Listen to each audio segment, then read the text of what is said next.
பூமி தன்னைத்தானே சுத்திக்கிட்டு சூரியனையும் சுத்தி வருதுன்னு நமக்கு தெரியும். ஆனா என்னைக்காவது யோசிச்சிருக்கீங்களா, அந்த சூரியன் எதை சுத்தி வருது? இல்ல அது ஒரே இடத்துல சும்மா தான் நிக்குதா? உண்மையை சொன்னா தலை சுத்திரும். நம்ம சூரியன் சும்மா இல்லைங்க, அதுவும் ஒரு பயங்கரமான வேகத்துல ஓடிக்கிட்டே இருக்கு. அது யார துரத்துது? அதுக்குள்ள என்ன எரிபொருள் இருக்கு? நம்ம சோலார் சிஸ்டம் உருவானது எப்படி? வாங்க, நம்ம சூரிய குடும்பத்தோட ஜாதகத்தையே இன்னைக்கு பாத்திரலாம். வணக்கம் நண்பர்களே, வெல்கம் டு ஆமாங்க. இன்னைக்கு எபிசோட்ல நம்ம பார்க்க போறது சூரிய குடும்பம், சோலார் சிஸ்டம். முதல்ல ஒரு சின்ன கேள்வி. பூமி சூரியனை சுத்தி வர 365 நாள் ஆகுது. அதே மாதிரி சூரியன் யார சுத்தி வருது தெரியுமா? நம்ம சூரியன் நம்ம கேலக்சியான பால்வெளி மண்டலத்தின் மையத்தை சுத்தி வருது. வேகம் எவ்வளோ தெரியுமா? மணிக்கு 8 லட்சம் கிலோமீட்டர் வேகம். இந்த வேகத்துல போனாலும் ஒரு ரவுண்ட் அடிச்சு முடிக்க சூரியனுக்கு 23 கோடி வருஷங்கள் ஆகுமா. இத கெலாக்டிக் இயர்னு சொல்றாங்க.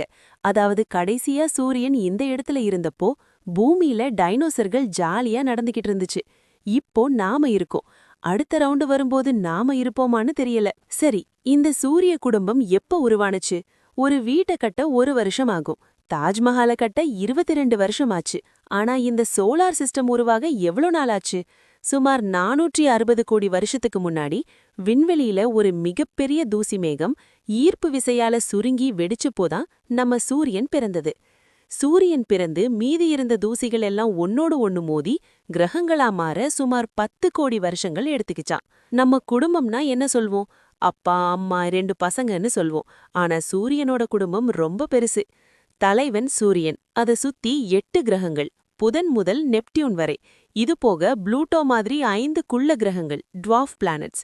இந்த கிரகங்களை சுத்தி வர மொத்தம் 290க்கும் மேற்பட்ட நிலவுகள், லட்சக்கணக்கான விண்கற்கள் மற்றும் வால் நட்சத்திரங்கள். இவ்ளோ பெரிய கூட்டத்தையும் சூரியன் ஓராளா தன்னோட ஈர்ப்பு விசையால கட்டி போட்டு வச்சிருக்கு. இவ்ளோ பெரிய குடும்பத்தை கட்டி காப்பாத்துற சூரியனுக்கு சக்தி எங்கிருந்து வருது? அதுக்குள்ள பெட்ரோலா ஊத்தி வச்சிருக்காங்க, இல்ல நிலக்கரியா? சூரியன் எரியறது நெருப்பால கிடையாது, அது நியூக்ளியர் ஃபியூஷன் அப்படிங்கிற அணுக்கரு இணைவு. ஒவ்வொரு வினாடியும் 60 கோடி டன் ஹைட்ரஜனை எடுத்துக்கிட்டு அதை ஹீலியமா மாத்தி வெளியிடுது. இந்த மாற்றத்துல வர்ற வெப்பம்தான் நமக்கு வெயிலா கிடைக்குது. சுருக்கமா சொன்னா சூரியன் ஒரு மாபெரும் ஹைட்ரஜன் வெடிகுண்டு. நம்ம சோலார் சிஸ்டம் எவ்வளோ பெருசு? நெப்டியூன் கிரகத்தோட முடிஞ்சிருதா? அதுதான் இல்ல. நெப்டியூனையும் தாண்டி ப்ளூட்டோவையும் தாண்டி ஊர்ட் மேகம் அப்படின்னு ஒரு பனிப்பாறை கூட்டம் இருக்கு. அதுதான் நம்ம காம்பவுண்ட் வால்.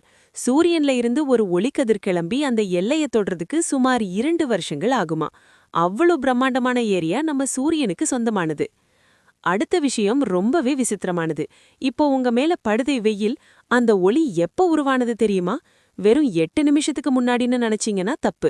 சூரியனோட மையப்பகுதியில உற்பத்தியாகிற ஒரு ஒளிக்கதிர் வெளியே வர்றதுக்கு பல லட்சம் வருஷங்கள் ஆகுமா. அதாவது இன்னைக்கு உங்க முகத்துல படுற அந்த வெயில் உண்மையிலேயே கற்கால மனிதர்கள் வாழ்ந்தப்பவே சூரியனுக்குள்ள உருவானது.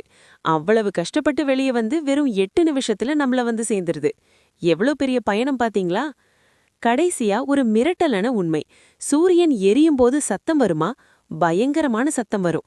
விண்வெளியில காத்து இருந்திருந்தா சூரியன் கத்துற சத்தம் பூமியில இருக்கிற நம்ம காது கிழிஞ்சு போற அளவுக்கு கேக்குமா. நல்ல வேளை நடுவுல வெற்றிடம் இருக்கிறதால நாம தப்பிச்சோம். இப்படி ஒவ்வொரு வினாடியும் கோடிக்கணக்கான அணுகுண்டுகள் வெடிக்கிற மாதிரி எரிஞ்சுகிட்டு இருக்கிற சூரியன் நம்மள பாதுகாக்கவும் செய்யுது, அதே சமயம் அது நினைச்சா நம்மள அழிக்கவும் முடியும். யோசிச்சு பாருங்க, 23 கோடி வருஷத்துக்கு ஒரு முறை சுத்தி வர்ற சூரியன் நம்மள எங்க கூட்டிட்டு போகுது? ஒருவேளை நம்மள மாதிரியே இன்னொரு சூரிய குடும்பத்தை அது தேடி போகுதோ? இந்த பிரம்மாண்டமான பயணத்துல நாமளும் ஒரு பயணிதான். விண்வெளியின் ரகசியங்களை உடைக்க மறக்காம ஆமாங்க சேனலை சப்ஸ்கிரைப் பண்ணுங்க. பாய்.